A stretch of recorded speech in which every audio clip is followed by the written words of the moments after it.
अस्सलाम वालेकुम। मेरा नाम असफ़र हुसैन है और मैं प्रोग्राम कोऑर्डिनेटर हूँ कराची सिटीज़न लैब का।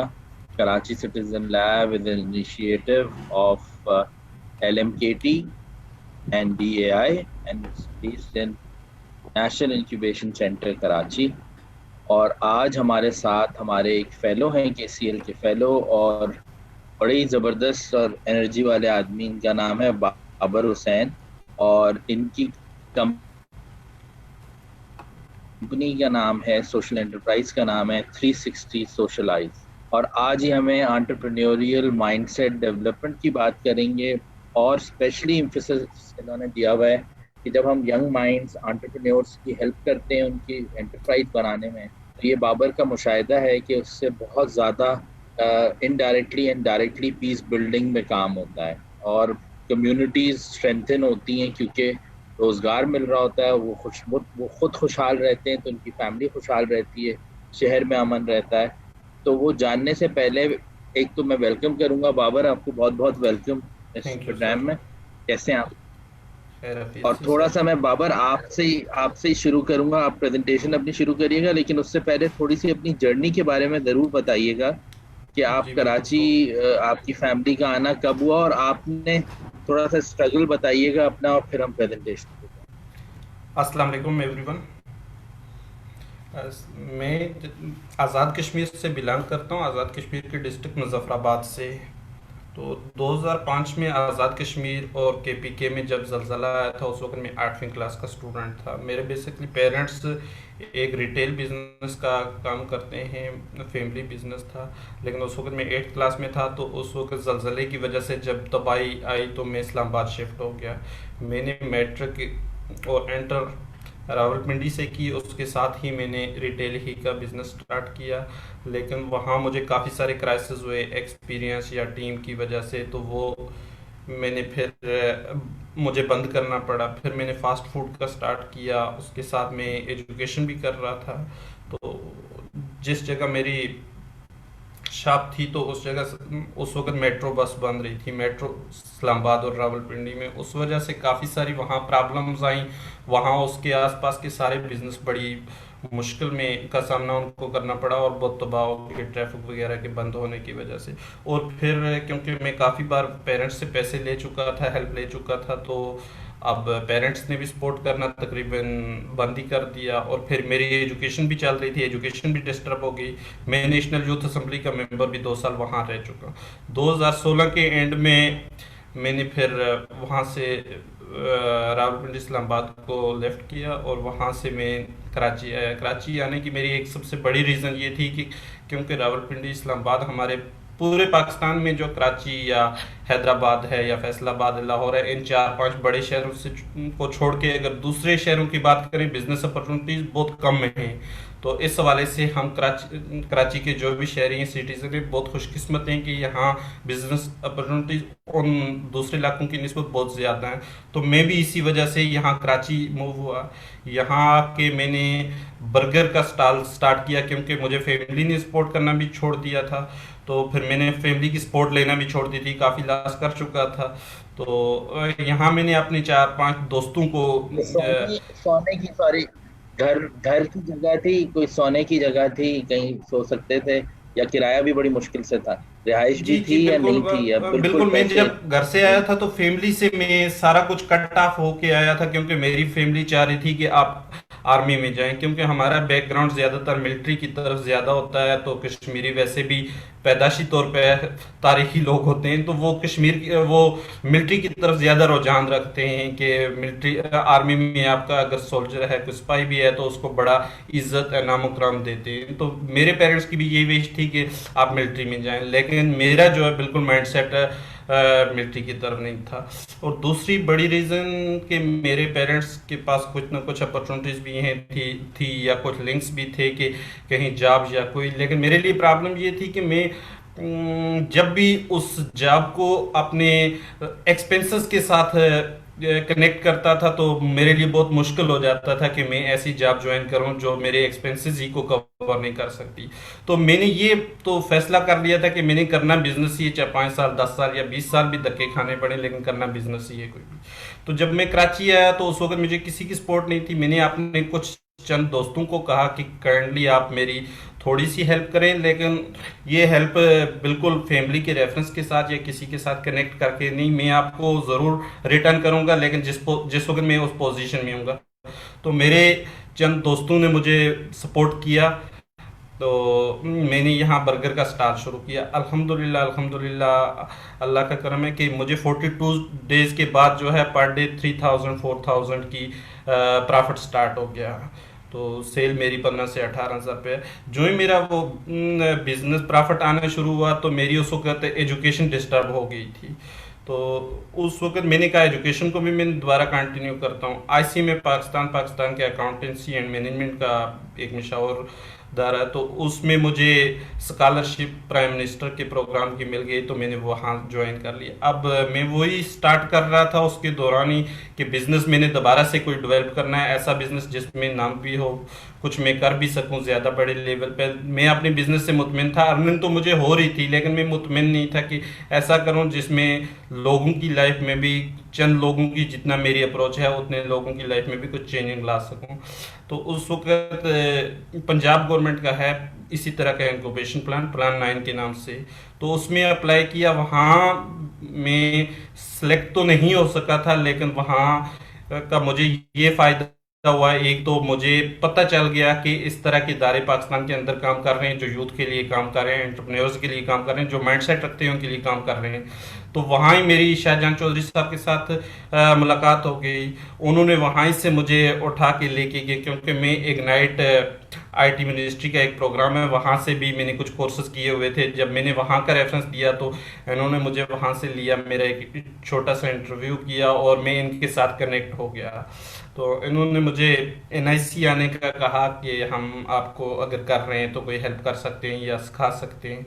तो मैंने फिर एनआईसी में आना स्टार्ट किया। इसके साथ ही आईबीए कराची के इंक्यूबेशन का प्रोग्राम है, लेकिन वो कोई भी जिस तरह एनआईसी या दूसरे इंक्यूबेशन के फ्री में सारी फैसिलिटी दे रहे होते हैं, तो वो आईबी वाले पेड करते हैं। लेकिन बहरहाल वहाँ हमारा 360 डिजिटलाइज का आइडिया सेलेक्ट हो गया, तो वहाँ से हमने वो स्टार्टअप अपने की जर्नी स्टार्ट कर ली। तो अब हमारा बेसिकली वो डिजिटल मार्केटिंग, दूसरी सारी चीज़ें ऐसी थी कि जिनमें मेरी अपनी एक्सपर्टीज थी। लेकिन मैं जब पहली बार हमने रिक्रूटमेंट ड्राइव की बैरिया यूनिवर्सिटी के अंदर, तो वहाँ हमें एक बहुत बड़ी प्रॉब्लम नज़र आई। वो प्रॉब्लम ये थी कि वहाँ जब हमने रिक्रूटमेंट का प्रोसेस स्टार्ट किया, हम भी दूसरी कंपनीज के साथ की तरह मार्केटिंग करने के लिए गए थे, लेकिन हमें लगा कि सारी की सारी कंपनियां, हम तो एक छोटा सा स्टार्टअप थे, सारी की सारी कंपनियां जो मार्केटिंग ही के पर्पज से आई हैं, लोगों को रिक्रूट नहीं कर रही, सीवीज उनकी नहीं देख रही। यहाँ से हमारी नई जर्नी स्टार्ट होती है। तो यहाँ जब हमने ये चीज़ देखी तो उस वक्त हमने सारे कंपनीज के जो भी उनके रिप्रेजेंटेटिव थे उनसे बात की, या कोई उन सब ने कहा, बड़ी बड़ी कंपनीज के मैं नाम नहीं लूँगा, तो उनके सीनियर्स ने कहा कि हमारे पास जॉब्स तो नहीं है, मार्केटिंग के लिए आए हैं। तो उसके बाद हमने कहा नहीं, ये ऐसे नहीं होना चाहिए। अब हमने जब सीवीज को उनको एनालाइज किया, देखा, तो वो हमारे स्टार्टअप के हिसाब से काफ़ी ज़्यादा सारे लोग जो है मुताबिकत रखते थे, जो हमारी नीड थी। हम मार्केटिंग के पर्पज से गए थे, लेकिन हमारी नीड वहाँ से पूरी हो गई। अब वहाँ हमने एक और बहुत बड़ी प्रॉब्लम देखी कि वहाँ हम यूनिवर्सिटीज़ के ग्रेजुएट्स को इंटरव्यू ही देना नहीं आ रहे थे, क्योंकि हमने एक अच्छी टीम लेके गए थे कि जो इंटरव्यू कर रही थी या कोई, तो हमने वो सीवी सारी उठा के प्रोफेशनल्स को दी जो एचआर से कनेक्टेड लोग हैं। तो उन्होंने जब ये प्रोसेस किया तो बहुत सारे मोस्टली ऐसे लोग थे कि जिनकी सीवी बहुत ज़बरदस्त थी, इंटरव्यू नहीं कर पा रहे थे, जिस वजह से रह जाते थे। और बहुत सारे ऐसे लोग थे जिनकी सीवी में कुछ नहीं था, लेकिन उनके पास बहुत ज़बरदस्त जो है स्किल्स और अहलियत थी। तो हमें ये प्रॉब्लम देखी हमने कि सोसाइटी में ये प्रॉब्लम है, हमारे नौजवान जो है इस वजह से हायर नहीं हो रहे कि उनको अपनी डिग्री तो ले लेते हैं, लेकिन यूनिवर्सिटीज़ के अंदर ऐसे कोई प्रोग्राम खास नहीं हो रहे जिन पे उनकी सीवीज पे, उनके प्रोफाइल पे, उनके पोर्टफोलियो पे काम किया जाए, उनको बताया जाए कि एग्जीक्यूट कैसे किया जाए। बदकिस्मती से हमारे हायर एजुकेशन कमीशन के पास 190 यूनिवर्सिटी हैं, जो उनमें से तकरीबन 8-10 यूनिवर्सिटियों को में जो अच्छे नाम रखती हैं, IBA, लम्स या IB सखर, इस तरह के, इनको छोड़ के दूसरी यूनिवर्सिटीज़ की बात की जाए तो वो उनका ज़्यादातर स्टाफ एकेडमिक है। एकेडमिक स्टाफ को इंडस्ट्री का एक्सपीरियंस नहीं होता। अब हमने ये चीज़ जज की, हमारे साथ खुद ये प्रॉब्लम थी, हम खुद काफ़ी बार अप्लाई करते थे, हम सोचते थे यार हर जगह सिफारिश और पर्ची चलती है, जैसे आज हमारा हर नौजवान यही कहता, नौजवान के पेरेंट्स भी यही कहते हैं। लेकिन हमने ये चीज़ मैयर की कि ये बिल्कुल सही बात नहीं, किसी हद तक शायद सही हो सकती है लेकिन बिल्कुल भी ये सही बात नहीं है। इसमें कुछ हमारे नौजवानों की या हम अप्लाई करने वालों की खुद भी खामियां और गलतियां, हमारा प्रोफाइल ही इस काबिल नहीं होता कि वो सिलेक्ट हो सके। तो हमने जब कुछ प्रोफेशनल्स के साथ काम की जो हमारे लिए वेल विशर रखते थे, कुछ सीनियर्स के साथ बात की, तो उन्होंने हमें कहा कि हम आपके लिए इसमें काम कर सकते हैं, ट्रेनिंग के लिए या कोई आपकी हेल्प करने के लिए एक पीरियड तक तैयार हैं, तो उस वक्त तक आप ग्रो कर देंगे। तो हमने पहली वर्कशॉप NIC के अंदर ही रखी थी, अल्हम्दुलिल्लाह उसका बहुत हमें पॉजिटिव रिस्पॉन्स भी मिला। 85 पार्टिसिपेंट्स थे हमारे पास, 1500 फीस थी उसकी। तो उससे हमें एक नई एनर्जी मिली कि भाई हम जॉब एम्प्लॉयबिलिटी के लिए काम कर सकते हैं, स्किल्स डेवलपमेंट में काम कर सकते हैं, ट्रेनिंग के लिए काम कर सकते हैं। वो सारी प्रॉब्लम्स जो हमने अपनी लाइफ में देखी थी या अपनी स्टार्टअप की जर्नी के अंदर देखी थी, वो प्रॉब्लम्स हमने जो है उससे हमें पता चल गया कि इन एरियाज में हम काम कर सकते हैं। और उसके बाद हमें यूनिवर्सिटी ने, फिर बैरियर यूनिवर्सिटी ही ने अप्रोच किया कि आप यही प्रोग्राम यहाँ करें। फास्ट यूनिवर्सिटी में किया, फिर IBA के 5 डिपार्टमेंट के अंदर हमने वो प्रोग्राम किया। अल्हम्दुलिल्लाह वहाँ से फिर हमारा एक नंबर ऑफ वर्कशॉप स्टार्ट हो गई। अब हमने एक बहुत बड़ी प्रॉब्लम देखी। आपके साथ भी किया होगा, कराची सिटीजन लैब के साथ भी कुछ चीजें आपने? जी बिल्कुल, मैं उसी तरफ आ रहा हूँ सर। उस वक्त हमने एक बहुत बड़ी प्रॉब्लम देखी, क्योंकि उस वक्त तो हम पैसे लेके कर रहे थे, सारी चीजें कर रहे थे, लेकिन हमारा कनेक्शन IBA के साथ था, NIC के साथ था, या इस तरह के इदारों के साथ था, या वहां कर रहे थे। लेकिन प्रॉब्लम ये जो IBA के स्टूडेंट्स के साथ नहीं थी, CBAM के साथ, ICMA के साथ नहीं थी, ये कराची यूनिवर्सिटी या इस तरह की दूसरी यूनिवर्सिटी से उनके स्टूडेंट्स के साथ प्रॉब्लम थी। उनके पास फीस ही पे करना बहुत मुश्किल होता है, तो फिर वो हमारे प्रोग्राम की फीस कैसे पे करेंगे। और फिर हमें कुछ और चीज़ें भी इस वक्त तक हम जज कर चुके थे, तो हमने फिर ये देखा, फिर यहाँ से स्टार्ट कराची सिटीजन लैब ने एक इनिशिएटिव लिया। तो उसमें जो है हमने जब देखा कि ये सारी चीज़ें प्रॉब्लम्स के सलूशन कराची सिटीजन लैब देती है, तो हमने फिर एक नया स्टार्टअप स्टार्ट किया कि ताकि उसका हमारा कोई कन्फ्लिक्ट ना रहे। तो हमने 360 सोशलाइज के नाम से नया स्टार्टअप लिया। उसमें हम टोटली यूथ के इश्यूज़ को, वुमेन्स के इश्यूज़ को, जॉब एम्प्लॉयबिलिटी के इश्यूज़ को, इन्हीं को देख रहे हैं।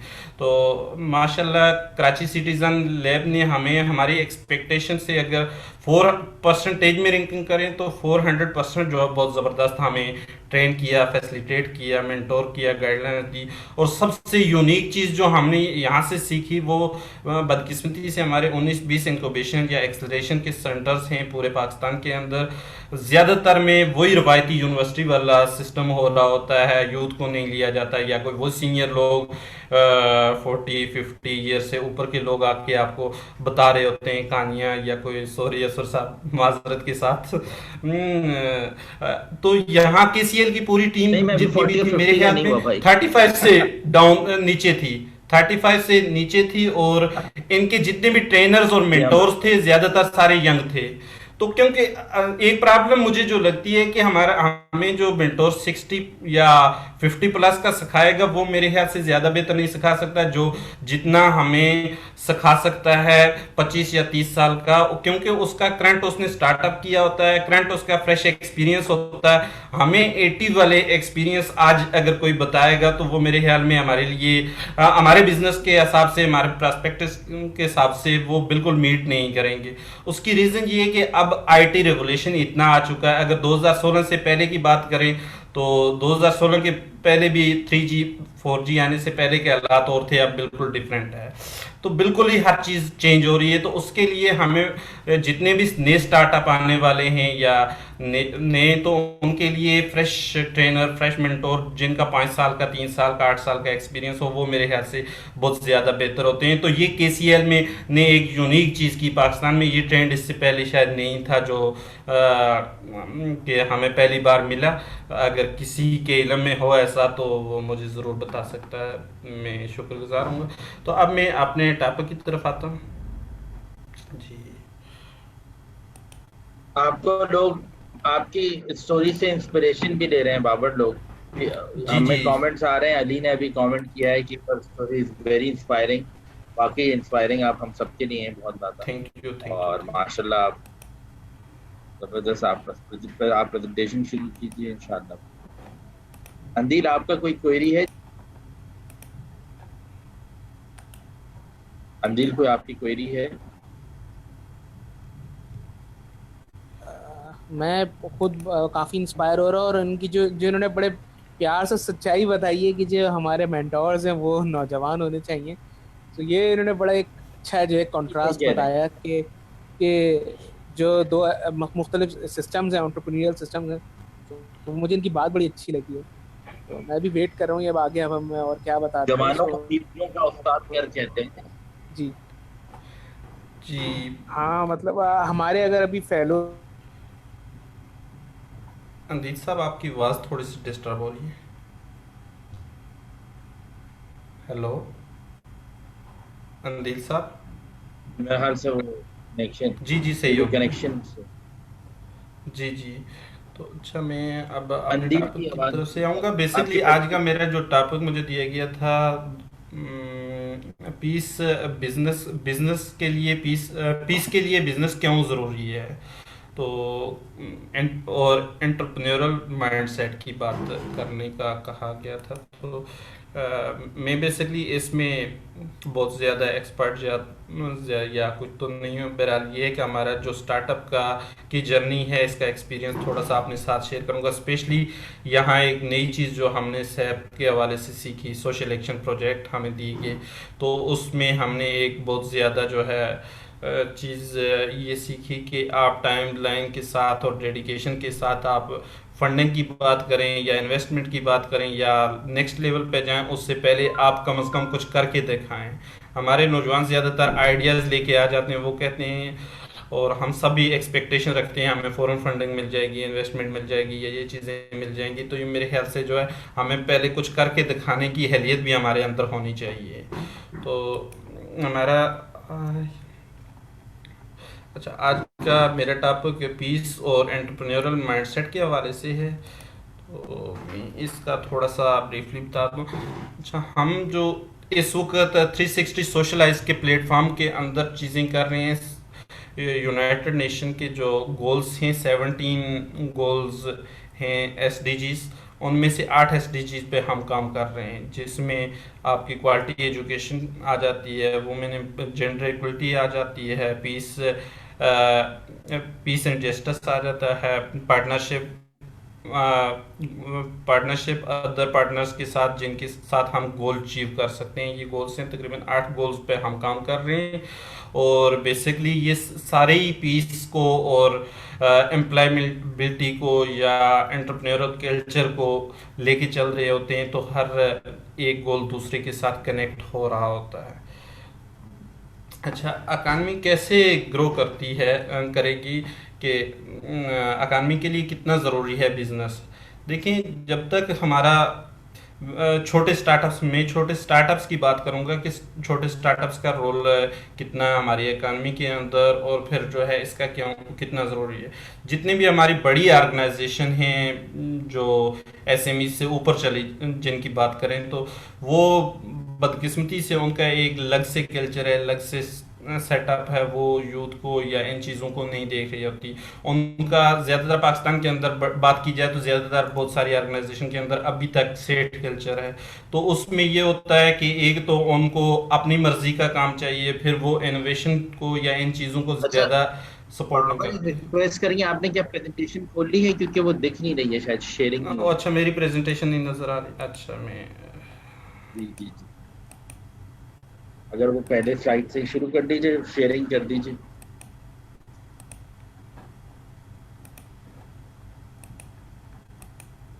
सर मेरी स्क्रीन में कुछ इशू आ रहा है।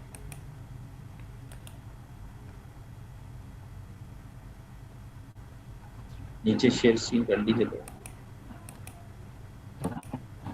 अच्छा,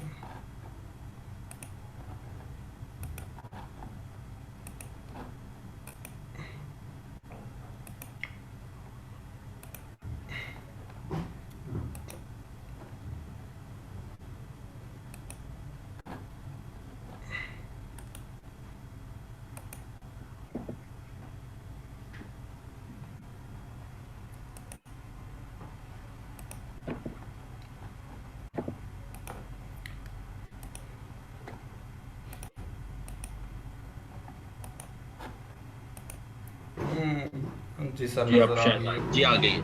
जी जी सर। जी जी, आप शुरू कर।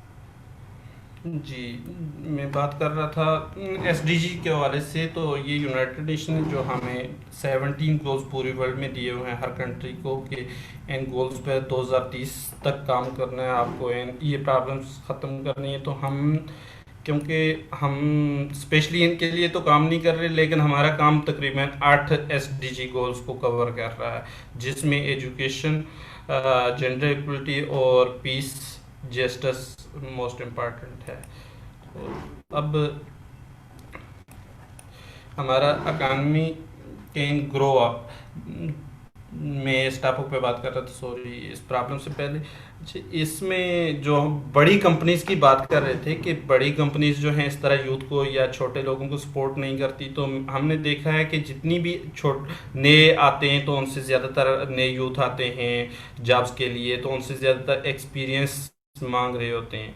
फिर बहुत ही कम इंटर्नशिप के मौके प्रोवाइड करते हैं, या अगर करते हैं तो अब हायर एजुकेशन कमीशन ने या गवर्नमेंट ऑफ पाकिस्तान ने कुछ थोड़ा सा बाउंड किया है तो अब कर रहे हैं, वरना वो नहीं करते। इंटर्नशिप के लिए भी वो एक्सपीरियंस मांग रहे होते हैं। अब अगर हम स्टार्टअप्स के इकोसिस्टम की बात करें, जितने भी स्टार्टअप्स काम कर रहे हैं ज़्यादातर ये फ्रेश ग्रेजुएट्स ही को ले रहे होते हैं। जैसा कि हम खुद बताएं, हम एवरी 6 वीक के लिए लेते हैं, तकरीबन 10-12 नए ग्रेजुएट्स को लेते हैं। वो सारे रिफ़्रेश होते हैं, उनको हमारे साथ काम करने का न सिर्फ मौका मिलता है बल्कि सारी चीज़ें जहां हम डिफरेंट इनक्यूबेटर या एक्सलरेशन के प्रोग्रामों में पार्टिसिपेट कर रहे होते हैं, वर्कशॉप, इवेंट्स या लर्निंग की चीज़ें, तो उनको वो भी सारी चीज़ों में हमारे साथ होते हैं, तो उनको लर्निंग के मौके ज़्यादा बढ़ जाते हैं। और फिर सबसे बड़ी प्रॉब्लम कि मैं खुद इंटर्नशिप पे जब आईसी में पाकिस्तान की तरफ से गया था, तो मुझे हमारे डायरेक्टर ने ये बताया था कि वहाँ आपको जो भी कहा जाएगा आपने मानना और फॉलो करना है, क्योंकि आप बहुत बुरा काम करने वाले हो, एक अच्छा काम करने वाला आप अपने सिस्टम तक आपको क्यों एक्सेस देगा। तो हमने बड़ी मुश्किल से ये अपॉर्चुनिटी ली। तो अब ये प्रॉब्लम हमारे पूरे कॉर्पोरेट कल्चर के अंदर है। अगर तो ये हमारी यूथ और नए स्टार्टअप्स ही इसको हल कर सकते हैं, क्योंकि स्टार्टअप्स जो जो बनेंगे तो उनको नई टीम्स की ज़रूरत है। टीम की जब ज़रूरत है तो वो फ्रेश को भी लेंगे जो कम अज़ कम, क्योंकि स्टार्टअप्स के लिए सबसे बड़ा मसला होता है कि पे करना, उनको कुछ देना। तो उसके लिए फिर वो अगर अनपेड पे या मिनिमम पे भी अगर स्टार्टअप्स को रखेंगे, नए इंटर्न्स को रखेंगे, तो उससे ये होगा कि उनकी लर्निंग होगी, उनको एक्सपीरियंस मिलेगा और स्टार्टअप्स इतनी देर में अपने आप को बेहतर कर लेंगे। और रिड्यूस पॉवर्टी की बात करें अगर, तो इसमें जब देखें कि एक स्टार्टअप स्टार्ट करता है तो उसके साथ कम से कम 4-5 लोग जुड़ जाते हैं। 4-5 लोग जब जुड़ते हैं, कि मेरे ख्याल से जो हमारा अपना एक्सपीरियंस है, तो हमने तीसरे महीने तकरीबन अपने फर्स्ट स्टार्टअप से भी अर्निंग स्टार्ट कर ली थी, और इसमें भी दूसरे स्टार्टअप में भी अल्हम्दुलिल्लाह हम थोड़ा बहुत कमा रहे हैं। तो ये है कि आपको कुछ ना कुछ, यानी कि बिल्कुल फारग बेरोज़गार कराने से बेहतर है कि आप कुछ ना कुछ स्टार्ट कर लेते हैं, और न सिर्फ कुछ ना कुछ स्टार्ट कर लेते हैं बल्कि आपका फ्यूचर भी बन जाता है कि आप के साथ टीम जो जुड़ी हुई है उसको एक्सपीरियंस मिल रहा है, क्योंकि डेफिनेटली टीम ज़्यादा अरसा आपके साथ काम नहीं कर रही होती या नहीं रहती, और उनको जॉब सर्च करना होती है या किसी और जगह जाना होता है। लेकिन आपके साथ जो आपके फाउंडर या को फाउंडर्स हैं तो वो भी हर आने वाले दिन उनकी ग्रोथ जो बढ़ रही होती है, तो उनके लिए ये एक पॉजिटिव चीज़ है। और इसी से बेसिकली मार्केट साइज अगर जो है बढ़ता है तो इन छोटे स्टार्टअप से या एसएमई से बढ़ता है मेरे ख्याल से, क्योंकि जितनी बड़ी ऑर्गेनाइजेशन होगी वो कम नंबर्स पे, बेशक हम बात करें या काउंट करें, अगर केएफसी की बात करें तो केएफसी के कितने एम्प्लॉय होंगे, टेलनार पाकिस्तान की अगर बात करें तो 15,000 एम्प्लॉय मेरे ख्याल में जो पूरे पाकिस्तान के अंदर उनके हैं, तो वो भी डायरेक्ट एम्प्लॉय उनके नहीं हैं। तो छोटे स्टार्टअप्स ज़्यादा मेरे ख्याल में अपॉर्चुनिटीज़ दे सकते हैं, ज़्यादा चीज़ें क्रिएट कर सकते हैं, और बहुत ज़्यादा हकीकत ये है कि बहुत ज़्यादा वो रोज़गार क्रिएट कर रहे हैं। अच्छा, हम स्टार्टअप्स की जब बात करते हैं, हम किसी सिस्टम के साथ जुड़े हुए स्टार्टअप्स की बात करते हैं, लेकिन हम एक बहुत बड़ी चीज़ को भूल जाते हैं कि वो भी स्टार्टअप हैं या वो भी जॉब क्रिएट कर रहे हैं हमारे जहाँ। क्योंकि मैं खुद उस प्रोसेस से गुजर के आया हूँ, तो इसलिए मुझे ज़्यादा पता है कि एक जो ठेले वाला है या ठेला लगा के कोई चीज़ बेच रहा होता है, या एक छाबड़ी वाला या दूसरे, वो मेरे ख्याल से जो है इन दूसरे काफ़ी सारे जो रिकग्नाइज बिजनेस हैं उनसे काफ़ी ज़्यादा अक्सर कमा रहे होते हैं या बेहतर अर्निंग कर रहे होते हैं। मेरा खुद एक्सपीरियंस है कराची के अंदर, जो अगर आप देखें मरहबा बर्गर के नाम से कराची के अंदर बहुत सारी जगहों पर स्टॉल लगे होंगे, तो वो अक्सर जो है 1.6688 लोगों का है। कोई अगर मुझसे जानना चाहे या कोई मुझसे मिलना चाहे इस बारे में, मैं आपको ऐसे चंद लोगों के पास लेके जाऊंगा कि जिनका स्टाफ 20-20, 30-30 हज़ार लोगों तक मुश्तमिल है, और माशाल्लाह वो पर मंथ जो है लाखों रुपए न सिर्फ कमा रहे हैं, बल्कि वो इस कारपोरेट सेक्टर से बहुत ज़्यादा सैलरीज और जॉब भी दे रही हैं, जॉब भी ज़्यादा दे रहे हैं और सैलरी भी बहुत ज़्यादा दे रहे हैं। अगर हम मैनेजर लेवल या इससे थोड़े मैनेजमेंट की बात करें, असिस्टेंट कोऑर्डिनेटर की या कोई, तो उसकी निस्बत मेरे ख्याल में एक बर्गर मेकर की या बर्गर शेफ की या इसी तरह पिज़्ज़ा या फास्ट फूड का जो वो कारीगर है, तो उसकी सैलरी और बेनिफिट काफ़ी ज़्यादा हैं। अगर बात की जाए, उसको खाना पीना साथ दिया जाता है और टीएडीए दी जाता है, राश दी जाती है और बहुत सारी चीज़ें दी जाती। तो कहने का मतलब है कि उनको भूल जाते हैं हम। तो बेसिकली हमने थोड़ा सा अपने स्टार्टअप के अंदर उनके लिए भी कुछ चीज़ें रखी हैं, लेकिन एक चीज़ हमारी गवर्नमेंट, हमारे रियासती इदारे या हमारे लोकल जो ऑर्गेनाइजेशन लॉ इन्फोर्समेंट की, वो बेसिकली हमेशा उनको बुरी नज़र से देख रही होती हैं, कभी उनके खिलाफ क्रैक डाउन कर रही होती हैं, कभी कार्रवाई कर रही होती हैं, माना कि वो कुछ इनलीगल चीज़ें कर रहे होते हैं या कोई, लेकिन ये भी कोई तरीक़ाकार नहीं है कि आप उनको इस तरह से करें, क्योंकि वो भी आपके ही कंट्री के, आपके उसी शहर के रहने वाले लोग हैं। उनके लिए आप एक प्रोसीजर, एक रूल क्यों नहीं लेके आते कि उनकी प्रॉब्लम्स को सॉल्व करें। तो ये चीज़ शायद इससे पहले किसी ने बहुत कम डिस्कस की होगी कि वो कितना कमा रहे हैं। मैंने इस पे काम भी खुद भी ज़ाती तौर पे काम किया, और मैं इस वक्त जो है कराची के अंदर जो है काफ़ी सारे ऐसे चेन जो छोटे लेवल पे काम कर रहे हैं, जो रोज़गार प्रोवाइड करते हैं या जॉब या बिजनेस कर रहे हैं या काफ़ी सारे लोगों को सपोर्ट कर रहे हैं। जितना एक इनक्यूबेशन सपोर्ट कर रहा है ना, कि जितने स्टार्टअप्स को, या कोई शायद उससे ज़्यादा कुछ जो थोड़े से स्ट्रांग हैं वो बिजनेस, तो वो उससे ज़्यादा हर साल लोगों को जो है बिजनेसमैन बना रहे हैं या नए बिजनेस स्टार्ट करवा रहे हैं। ये चीज़ बहुत पॉइंटेबल चीज़ है। अच्छा, अभी हम आ जाते हैं बिजनेस एथिक्स की तरफ। हमारे स्टार्टअप्स के लिए कुछ इश्यूज होते हैं या उनके कुछ कंसर्न्स होते हैं, जहां उनको प्रॉब्लम्स आती हैं जिस वजह से वो ग्रो नहीं कर सकते। सबसे बड़ी प्रॉब्लम हमारी तो ये होती है कि हमारे स्टार्टअप्स कुछ कमाना चाहते हैं, बहुत ज़्यादातर लोगों के ज़हन में कुछ कमाना, और फिर क्योंकि हमारा एक सिस्टम ऐसा बना हुआ है कि हमारे पेरेंट्स या हमारे फैमिली के लोग, जब मैं कहता हूँ कि मैं खुद कहता था जब कि मेरी कंपनी का या स्टार्टअप्स का नाम सुनते हैं तो लोग, फैमिली के लोग मजाक उड़ाते हैं, यार भाई तुम कंपनी वाले ये करो वो करो, इस तरह के मजाक उड़ाते हैं। वो हौसला नहीं देते हमारे फैमिली से लेके कोलीग्स तक, कोलीग्स से लेकर हमारी पूरी गैदरिंग और पूरे नेटवर्क तक हमें हौसला नहीं देते, हमें अप्रिशिएट नहीं करते कि आप जो कर रहे हो बहुत अच्छा कर रहे हो। लेकिन अल्हम्दुलिल्लाह मैंने खुद प्रूव करके दिखाया उन लोगों को जिन्होंने जो इस तरह की बातें कर रहे थे। और हर स्टार्टअप उस वक्त अगर इन चीज़ों को सीरियस ना ले, बल्कि आप उतना ही सीरियस अपने काम पर स्टार्ट हो जाए, तो मेरे ख्याल में वो दिन बहुत ज़्यादा दूर नहीं होता कि वो सक्सेस कर सके। और फिर हम स्टार्टअप की बात जब करते हैं या एंटरप्राइज या एंटरप्रेन्योर्स की बात करते हैं, तो हम ये सोचते हैं कि हम सिर्फ पैसा कमाना हमारा मकसद है। जब आप पैसा कमाने की बात कर रहे हैं तो फिर मेरे ख्याल से वो स्टार्टअप या एंटरप्रेन्योर नहीं है, वो एक सिंपल बिजनेस ही हो सकता है। मेरे शायद इस राय से कोई दूसरा इत्तेफाक ना करे, मैं कह नहीं सकता।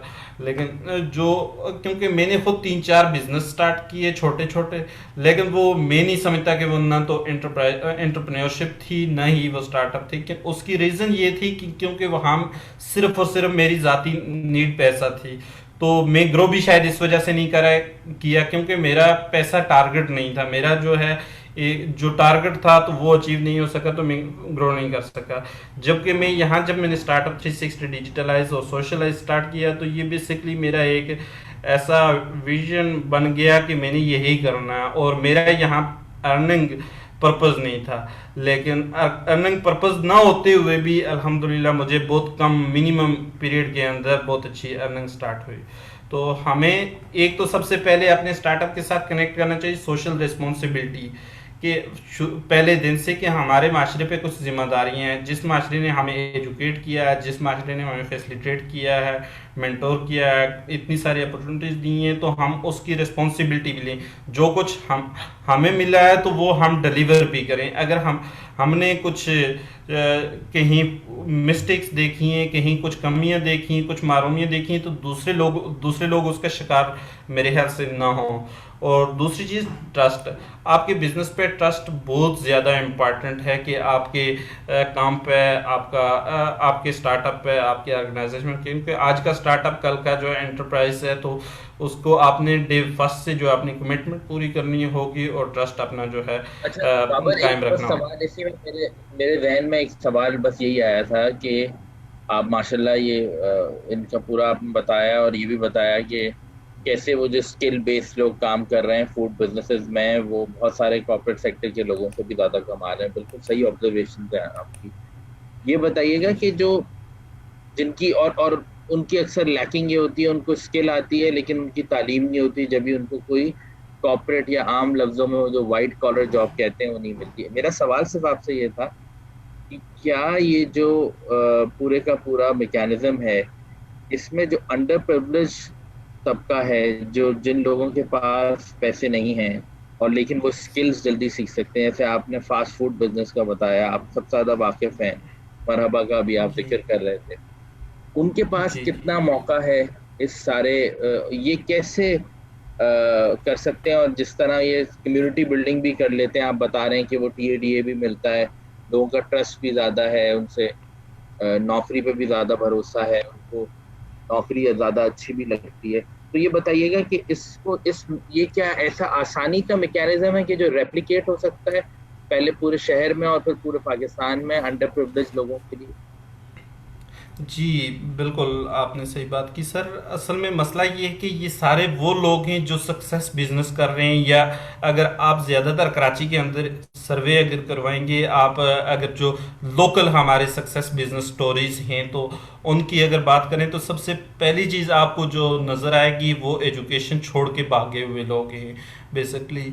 और फिर जो है ज़्यादातर उनकी ये शिकायत सुनेंगे कि वो डिफरेंट जगहों पे जॉब्स के लिए अप्लाई किया, तो वहाँ से उन लोगों को अक्सर जो है जॉब्स नहीं मिली। गवर्नमेंट ने उनको जो है शायद गवर्नमेंट के मेरिट पे या उनके उस सिस्टम पे पूरा नहीं आए, तो वो उससे, यानी कि वो हमारे जो रवायती एजुकेशन का सिस्टम है, रवायती सिस्टम है, उससे भागे हुए बल्कि भगाए हुए लोग हैं बेसिकली।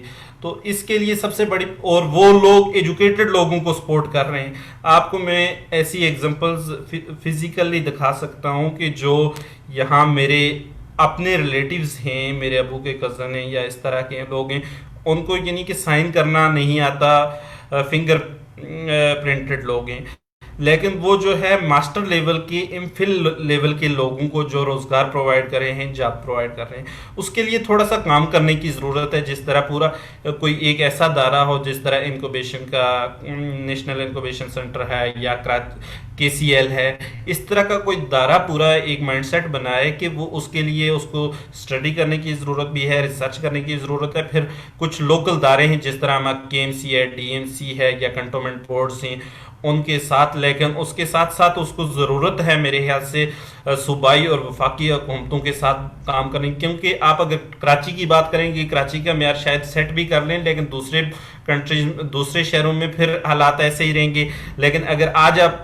चेंजिंग कर भी लेते हैं, शायद मेरे ख्याल से, मुझे पता तो नहीं है, लेकिन मुस्तफ़ा कमाल ने शायद कोई कोशिश ऐसी की थी, लेकिन जो ही मुस्तफ़ा कमाल की नाज़िमशिप ख़त्म हुई तो उसके बाद फिर से उन बेचारों के लाइसेंस ख़त्म कर दिए गए और उनको पुराने हालात पे छोड़ दिया गया।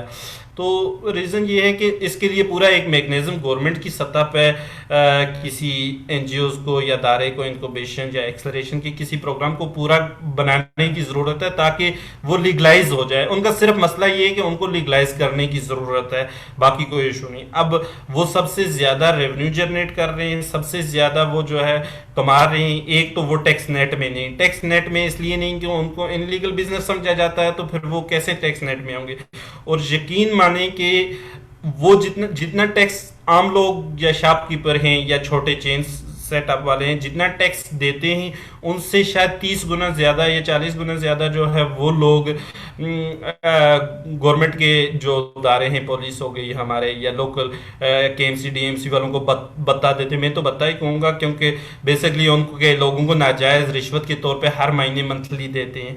तो इससे होगा क्या कि अगर ऐसा सेटअप किया जाए उनके लिए, तो एक तो वो इनलीगल चंद लोगों के जेब में जा रही है और हमारे पूरे सिस्टम को जो है ख़राब कर रहे हैं, तो उससे बचत हो जाएगी। दूसरा ये है कि वो जो रिश्वत दे रहे हैं, नाजायज़ तौर पे दे रहे हैं, अगर उनको साल में 10,000 टैक्स देना था, उन पे इतना ही बनता है, 10 से 15,000 रुपया बिलफर्ज किसी पे बनता है, तो वो बेचारा जो है गवर्नमेंट के इन दारों को, लॉ एंड एनफोर्समेंट के दारों को 1 साल के अंदर 3 लाख रुपए तक दे चुका है।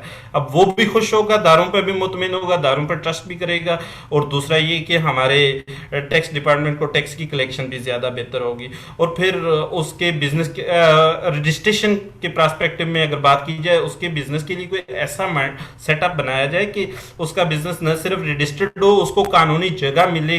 उसके जगह की सबसे बड़ा इशू होता है कि वो ज्यादातर रोडों पे लगा रहे होते हैं या ऐसी जगहों पे लगाया जाता है, उनके लिए जगह मखसूस कर दी जाए और पूरा मैकेनिज्म किया जाए। फिर उनको एक और बहुत बड़े जगह मिल जाती है, तो फिर इनलीगल जो लगाने वाले हैं, कुछ लोग इनलीगल काम करते हैं, उनके लिए उनके साथ सख्ती से निपटा जाए। क्योंकि एक बंदा लाइसेंस की फीस दे रहा और दूसरा बंदा इनलीगल किसी इंस्पेक्टर को या इंस्पेक्टर लेवल के बंदे को 1,500 2,000 रुपया रिश्वत दे के करता है, तो फिर तो वो डेफिनेटली इनकरेज नहीं होगा ना, उसकी मोटिवेशन ख़राब होगी।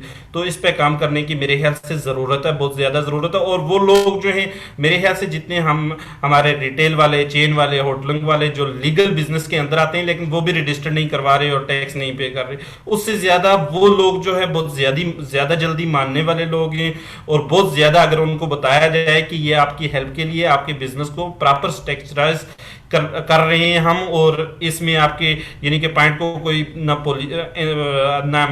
ट्रैफिक वाले, ना कोई पुलिस वाले, ना KMC, ना DMC वाले डिस्टर्ब करेंगे, तो वो डेफिनेटली मेरे ख्याल से ये सारे एक्सपेंसेस करने के लिए ना सिर्फ रेडी होंगे बल्कि इस तरह की चीज़ें अवेल करने के लिए वो तैयार होंगे। उनके लिए इस पे काम करने की ज़रूरत है। और फिर जब ट्रेनिंग की या इस चीज़ की लीगलाइज करने की बात की गई, तो बहुत सारी जगहों पे इस तरह की उनकी ज़ाती कुछ ना कुछ सोसाइटीज़ या कुछ ना कुछ चीज़ें हैं, उन लोगों के साथ बात करके ये चीज़ भी हो सकती है। लेकिन सबसे इम्पॉर्टेंट ये है कि उस वक्त तक ये नहीं हो सकता जब तक कि गवर्नमेंट की तरफ से उस दायरे को सपोर्ट ना मिले या कोई लॉ इस तरह के उनके लिए ना बने कि उनको किस एरिया में होना चाहिए, किस एरिया में नहीं होना चाहिए। और अगर होना चाहिए तो वो इलेक्ट्रिसिटी किस तरह लेंगे, गैस किस तरह लेंगे, या यूटिलिटी की बेसिक नीड्स हैं उनकी किस तरह लेंगे। अब एक सबसे बड़ा इशू ये है कि वो सारे के सारे या तो किसी शॉपकीपर से बिजली ले रहे होते हैं या फिर जो इनलीगल तरीके से ले रहे होते हैं। अब ये देखें कि इनलीगल तरीके से वो लोग अगर ले रहे हैं बिल, तो बिल मुझे और आपको, हम जैसे लोगों को पे करना पड़ रहा है। ये दरअसल उनका कसूर नहीं, क्योंकि उनको तो मिल नहीं रही ना, उन्होंने फिर मजबूरन अपने अपना कुछ ना कुछ तो करना है। अब मजबूरी ये है कि उनको उनके लिए सिस्टम बनाना हमने या गवर्नमेंट ने बनाना है, तो उनको फैसिलिटी, वो तो कह रहे हैं कि अगर हमसे मीटर के पैसे लेने हैं या टैक्स लेना है या लाइसेंस की फीस देनी है, हम देने के लिए रेडी हैं, लेकिन उनसे लिया ही नहीं जा रहा या उनको फैसिलिटेट नहीं किया जा रहा, तो फिर ये कसूर उनका तो नहीं है सर। जी आप कुछ बात करेंगे? हेलो क्या कह रहे हैं, मेरे से पूछिए। जी जी, आपसे मैं पूछ रहा हूँ कि कुछ मजीद। जी मेरी कोई आपकी क्वेरी नहीं आवाज थी। में थोड़ी सी अंधेर शायद पूछ रहा हूँ, वो पूछ रहे हैं, वो दानियाल ऑडियंस से पूछ रहे हैं कि कोई सवाल हो है तो आप। हेलो हेलो, ये इसमें शोर आ रहा है, वो मुझे पता नहीं चल रहा किस तरफ से आ रहा है। एक मिनट। हाँ, डिस्टॉर्शन आ रही है इसके अंदर।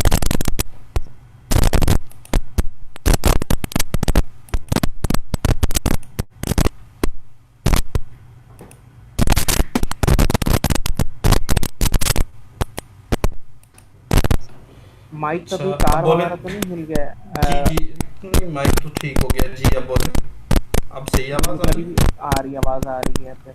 जी जी। अच्छा, ये आपने चले इसके अलावा अगर ये आप बताएंगे कि वो नौजवान जो अभी अगर ग्रेजुएट्स हैं या जॉब ढूंढ रहे हैं, माइंडसेट कैसे डेवलप करें? हमारे यहाँ एक बहुत बड़ा मसला यही होता है कि लोगों को काम करते हुए समझ में नहीं आ रहा होता है कि वो क्या करें। मसलन बड़े बड़े बिजनेस भी हैं, अगर आप उनको बिल्कुल जाके देखें, जैसे इम्तियाज़ है, तो वो इन दी एंड एक राशन की दुकान है जो एक बहुत बड़े लेवल पे चली गई है।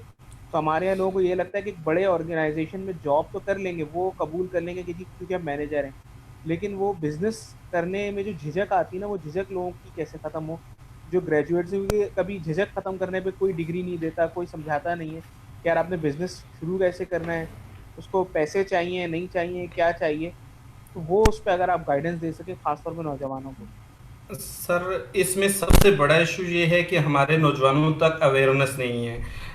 क्योंकि हमारे जिस तरह की इस वक्त गवर्नमेंट ऑफ पाकिस्तान या हमारी प्रोविजनल गवर्नमेंट्स काफ़ी सारे प्रोग्राम चला रही हैं, जिस तरह डिजी स्किल के नाम से एक प्रोग्राम चल रहा है, उसके अलावा प्रेसिडेंटल इनिशिएटिव प्रोग्राम चल रहा है, कुछ PMYSDP की नाम, अब जिसको कामयाब जवान कहा जाता है, उसके थ्रू 6-7 प्रोग्राम चल रहे हैं। ऐसे प्रोग्राम तो बना लिए जाते हैं, ऐसे प्रोग्राम से बेनिफिट कौन लोग उठाते हैं? अंदील साहब, आपका मैंने प्रोफाइल जो देखा है, तो मैं थोड़ा सा बताऊंगा कि क्योंकि मैंने काफ़ी सारी आप इस तरह की ऑलरेडी आप एक्टिविटीज़ का आपका एक्सपीरियंस है, ज़रूर आप भी शेयर कर सकते हैं। तो उसमें सबसे बड़ा मसला ये है कि ये जितनी भी अपॉर्चुनिटीज़ हैं, जितनी चीज़ें भी आ रही हैं, वो कुछ मखसूस लोग ही उठा पाते हैं। लेकिन इसकी रीज़न ये नहीं है कि या तो उनको सिफारिश पे मिल जाती हैं या कोई, असल रीज़न ये है कि वो बार बार वो अपॉर्चुनिटीज़ की जगह खाली हो रही होती है और उसमें वो दोबारा से कहते हैं कि हम चलें यहाँ भी अप्लाई करते हैं और उनको वो मौका मिल जाता है। अब दूसरे लोग, नए लोग आने वाले हैं, नई नौजवानों को ज़्यादातर यूनिवर्सिटियों के अंदर हमारे ट्रेनिंग इंस्टीट्यूशन है, वहाँ तक इन चीज़ों की अवेयरनेस नहीं है कि गवर्नमेंट्स के प्रोग्राम जो है इस तरह के हैं फ्री में, बल्कि वो स्कॉलरशिप भी दे रहे हैं या स्टाइपेंड भी दे रहे हैं या आपको लोन भी दे रहे हैं इंटरेस्ट फ्री या इस तरह की चीज़ें। उसके लिए हमारे जो इंक्यूबेशन एक्सेलरेशन के ज़्यादातर वो जो हैं मेजर अच्छे एरियाज़ के अंदर हैं और वो उनके पास जो लोग आ रहे हैं उन्हीं को सर्व कर रहे हैं, वो उन लोगों तक पहुँच नहीं रहे हैं। उन लोगों को के साथ जो सोशल अवेयरनेस की ज़रूरत है, उन लोगों तक मैसेज कम्युनिकेट करने की ज़रूरत है। हमारे में अगर अपना रिसेंट एक्सपीरियंस बताऊं, हमने कराची यूनिवर्सिटी के इकोनॉमिक्स डिपार्टमेंट में एक वर्कशॉप की थी, तो हमने वहाँ बताया, उनके डीन थी जो, उनके साथ हमारी मीटिंग हुई, तो उनको हमने बताया कि इस तरह के प्रोग्राम्स हैं। तो हमारा एक पार्टनर था दारा, तो उसके साथ कुछ वो कंपटीशन करवा रहे थे। तो वो जब हमने बताया, इतने खुश हुए, यकीन करें कि ऐसी खुशी मैंने कभी किसी के चेहरे पे लाइफ में नहीं देखी कि हमारा ये है पार्टनर, तो ये इस तरह के कंपटीशन कर रहे हैं, बच्चों को कुछ प्राइज भी देंगे, कुछ ये चीज़ें भी देंगे, एक और तो आप इस तरह के करवाते हैं। हमें तो कोई फैसिलिटी नहीं है। हालांकि कराची यूनिवर्सिटी के अंदर ही बहुत सारी जगह ऐसी हैं कि वहाँ इस तरह की चीज़ें हो रही होती हैं। अवेयरनेस सबसे इम्पॉर्टेंट चीज़ है कि हम अवेयरनेस क्रिएट करें, उन लोगों तक कम्युनिकेट करें। और फिर ये जगहें जो ज़्यादातर गवर्नमेंट की यूनिवर्सिटीज़ हैं, जिस तरह हमारा कामयाब जवान का प्रोग्राम है, तो इस कामयाब जवान में वो सोशल मीडिया के थ्रू तो आ जाएंगे, लोगों तक पहुंच जाएंगे, एक मखसूस तबका फ़ायदा भी उठा लेगा। लेकिन बेसिकली कामयाब जवान के जहाँ प्रोग्राम वो सिर्फ मैट्रिक के लोग नहीं या अनएम्प्लॉय नहीं है, वहाँ मैट्रिक से लेके पीएचडी तक के लोग इनरोल हैं उस प्रोग्राम में पूरे पाकिस्तान में। अगर ये इंक्यूबेशन या एक्सलेशन के प्रोग्राम या इस तरह की एनजीओज या ऑर्गेनाइजेशन, ये एक एक प्रोग्राम कम से कम एक पूरे पीरियड के अंदर हर दायरे में दिया जाए करें, टेक्निकल इंस्टीट्यूट हैं या टेक्निकल ट्रेनिंग सेंटर हैं या आईटी के सेंटर्स हैं, या जिस तरह से गवर्नमेंट का BBYSDP शायद Benazir Bhutto youth skill development program, तो इन दारों के साथ सिर्फ एक एक जो है 2-2, 3-3 घंटे का प्रोग्राम अवेयरनेस सेशन करें, उनको बताएं, तो मेरे ख्याल से ये प्रॉब्लम बहुत ज़्यादा हद तक हल हो जाएगी। अब दूसरा बड़ा मसला है कि हमारा हर नौजवान समझता है फाइनल ईयर प्रोजेक्ट भी कर रहे होते हैं तो उनके पास फंडिंग नहीं होती, और दूसरी चीज़ें भी, जबकि उनको सिर्फ बताने की ज़रूरत है कि भाई आपके लिए ये प्लेटफॉर्म अवेलेबल हैं, इन प्लेटफॉर्म्स पे आप आ सकते हैं। और इसके लिए एक और फिर सबसे बड़ी प्रॉब्लम ये है कि हमारे जितने NIC की बात थी हम कर लेते हैं, तो अब NIC में आप सोशल मीडिया पे कैंपेन चलाते हैं, सारा कुछ करते हैं, जो लोग सोशल मीडिया तक रीच करते हैं तो वो तो अप्लाई भी कर लेते हैं, वो अवेल भी कर लेते हैं बहुत सारी चीज़ें। लेकिन जिन लोगों को NIC के बारे में पता ही नहीं, तो उन तक भी तो पहुंचना है ना, उन तक आपने मैसेज पहुंचाना है। मेन पर्पस तो मेरे ख्याल से ये है कि उन तक पैगाम पहुंचाया जाए। जो लोग इस वक्त शायद NIC के साथ कनेक्टेड है, वो 60% तो वही लोग हैं कि डेफिनेटली वो कहीं ना कहीं छोटा मोटा कोई ना कोई एक्टिविटी इससे पहले भी शायद कर रहे थे। लेकिन वो हमारे 40% जो लोग जिनको इस तरह के पता ही नहीं है कि हमारे मुल्क में इस तरह के अच्छे काम भी हो रहे हैं, तो उन लोगों तक हमें मैसेज ज़्यादा पहुंचाने की ज़रूरत है। और वो बेसिकली IBA, लम्स, CBM या ICMP या ICAP या इस तरह के इदारे नहीं हैं, बल्कि हमारे छोटे खासकर गवर्नमेंट के ये यूनिवर्सिटीज़ हैं या गवर्नमेंट के कॉलेज हैं या टेक्निकल ट्रेनिंग सेंटर्स हैं या IT के ट्रेनिंग सेंटर्स हैं, उन तक हमें पहुंचने की ज़रूरत है। जब उनको ये कनेक्टिविटी मिल जाएगी तो फिर वो उनका कनेक्शन बनाने की ज़रूरत है।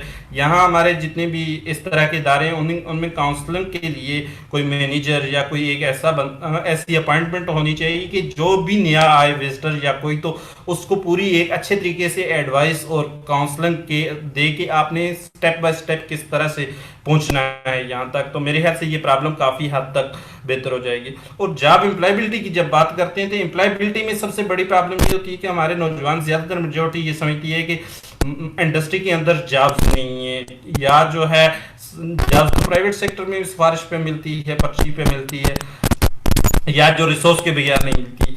जबकि उनके सीवीज, पोर्टफोलियो या वो चीज़ें देखी जाएँ तो मेजोरिटी उनमें से 100 लोगों की अगर सीवीज लें, ग्रेजुएशन लेवल की मैं बात कर रहा हूँ, अगर आपके BS के किसी प्रोग्राम के फाइनल ग्रेजुएट हो चुके हों जो लोग, तो उनकी सीवीज की बात करें, उनमें से 100 में से 10 लोगों की सीवी सिलेक्शन के क्राइटेरिया पे भी शायद ना आ सकें। उसकी रीज़न ये है कि 4 साल की या 6 साल की डिग्री तो यूनिवर्सिटी ने थमा दी, लेकिन उनको जो वो आधे घंटे की प्रेजेंटेशन बदकिस्मती से नहीं दे सके कि उन्हें CV अपनी कैसे बनानी थी, अपना पोर्टफोलियो कैसे बताना था, अपना काम कैसे ऊपर लेके आना था। एक बंदा MPhil कर लेता और वो मैट्रिक को टॉप पे लेके रख रहा होता है, या तो फिर उसको कैसे मिलेगी जॉब या कोई। तो इसके लिए मेरे ख्याल में यूनिवर्सिटीज़ के साथ या हमारे एग्जिस्टिंग पहले से मौजूद दायरे हैं, उन्हीं के अंदर जाके हमें काम करने की ज़रूरत है। हमारे जैसे हम तो ऑलरेडी ये काम अपने लेवल पे कर रहे हैं, हम एवरीडे हर यूनिवर्सिटी के अंदर जाते हैं, जाके फिजिकल भी हमने बहुत सारी वर्कशॉप करवाई हैं। अब भी हमारा हर दूसरे दिन जो कोई ना कोई ऑनलाइन सेशन होता है, इसी तरह के लोगों को कनेक्ट कर रहे हैं।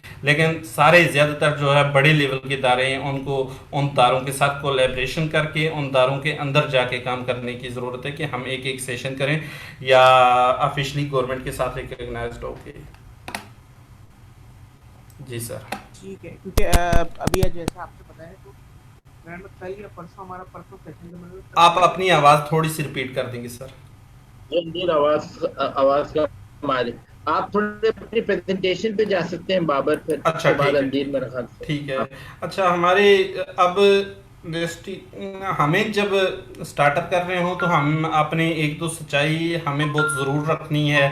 ट्रस्ट लेवल अपना हमेशा कायम रखना है, क्योंकि ट्रस्ट के बगैर कोई भी बिजनेस ग्रो नहीं कर सकता। बिजनेस की सबसे बड़ी गुडविल जो होती है आपकी, वो ट्रस्ट होता है। और उसके बाद कमिटमेंट, जो भी कमिटमेंट करें आपको हर सूरत में पूरी करनी होती है। ज़्यादातर हम ये देखते हैं जॉब्स के सेक्टर की अगर बात करें तो बहुत सारी जगहों पे वो देखते हैं अच्छा जॉब कर रहे हैं हमें सैलरी मिल जाएगी, चलो आज छुट्टी कर लेते हैं, लाजमी काम है तो चलें, यही हो गया ना, बहुत ज्यादा से ज्यादा सैलरी कट जाएगी। लेकिन आप जब स्टार्टअप कर रहे होंगे तो इस तरह की बिल्कुल भी आप नहीं कर सकते। कमिटमेंट अगर एक बार आप नहीं पूरी करेंगे तो वो शायद बंदा आपको 10 जगह पे जो है सुनाए, शायद जो उसकी वजह से 10 लोगों के पास रेपुटेशन खत्म हो जाए। अगर हम अपने क्लाइंट का जो है बताएं सिनेरियो कि हमें क्लाइंट किस तरह मिले, हमें बेसिकली वर्कशॉप जितनी भी करवाते हैं हम या तो अनपेड करवाते हैं या मिनिमम कास्ट पे करवाते हैं, तो हमें हमारे वर्कशॉप के थ्रू क्लाइंट मिले हैं जो हम डिजिटल मार्केटिंग या आइडेंटिटी ब्रांडिंग का काम करते हैं। तो और फिर हमें क्लाइंट से क्लाइंट मिला, हमारा एक एक क्लाइंट है उसने हमें 6-6 8-8 क्लाइंट दिए, वही रिकमेंड करते हैं।